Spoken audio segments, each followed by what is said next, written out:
এই গরমে লিকুইড ছাড়া কিছু ভালোই লাগছে না খেতে। তার জন্য দেখো লিকুইডও তো এমনই খাবার খেতে হবে যাতে হেলদিও হয় আর টেস্টিও হয়।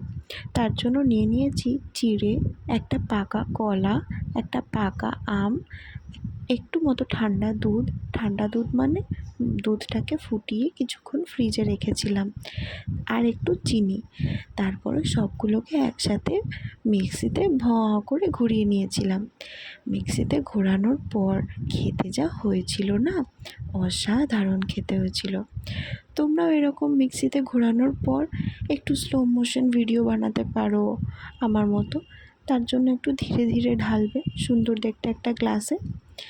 দাঁড়াও, গার্নিশিং করতে ভুলে যাচ্ছ নাকি?